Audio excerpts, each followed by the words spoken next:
Seeing her for the first time felt like the first time I heard my favorite song. Soft, steady, so familiar that I wonder if I've experienced it in another life. An insatiable urge to replay that moment over and over and over. The most surprising presidential race of our lifetime. The summer of 2016, I reluctantly graduated college and hung around North Carolina, with little direction and even less self-motivation. I applied for a job at a local coffee shop, hoping the experience would carry me to a niche Brooklyn espresso bar. Someday. And even though I had never even tasted coffee before, we're so thrilled to have you on the they team. offered me the position the next day. That first morning, I heard the sound of her keys on her belt loop. I followed them up to her sleepy eyes. Hi, I'm new. Hey, I'm the manager. Initially, I said very little to her. I watched her balance 4 different dishes on her forearms, then float outside to read a book or sneak a cigarette. I blamed my fascination with her hands on an eagerness to learn how to steam milk better. But outside of work, I craved any excuse to run into her around town. I even stopped by a bookstore where she works part-time. Oh, hey. Hi, I was just in the neighborhood. I daydreamed about the shape of her teeth the entire drive home, until I rear-ended a sedan. The other driver attempted to console me as I cried, but he didn't understand. The issue was not the car damage. The issue was that the universe was trying to warn me against her. I want to welcome you to the first presidential debate. In autumn, we found our rhythm at the counter, exchanging stories about Catholic upbringings and our huge crushes on Annie Clark. I shared my favorite song with her, Walden Pond, from a singular 2012 album by a band called Attaboy. It was our song now. I put in my 2 weeks. She told me at a bar on Halloween. I dreaded the thought of bleak mornings alone. Tossing back more bottom-shelf shots, I studied her and her friends, a group of the queerest women I'd ever met, the only queer women I'd ever met. In thrifted hats and button-downs and their grandfather's coats, leaning against walls caked in gum and graffiti, and they were cackling about Mr. Big and Carrie Bradshaw like teenagers at a suburban slumber party in the early 2000s. They were so alive and so free. It was exactly where I wanted to belong.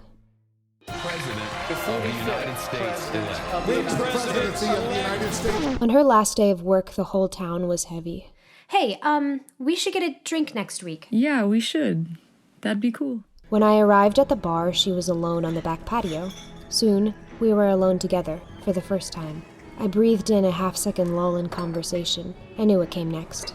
Can I kiss you? I survived winter solely on the adrenaline of that night and free-flowing coffee, to which I had since become quite addicted. A pattern emerged among a blur of late nights, acid reflux, horrifying headlines, nail clippings, and although I spent every day running through icy woods, I could not find a way to outrun this new reality. It felt like a curse had been placed on me, and now my entire country was being punished because of my sins.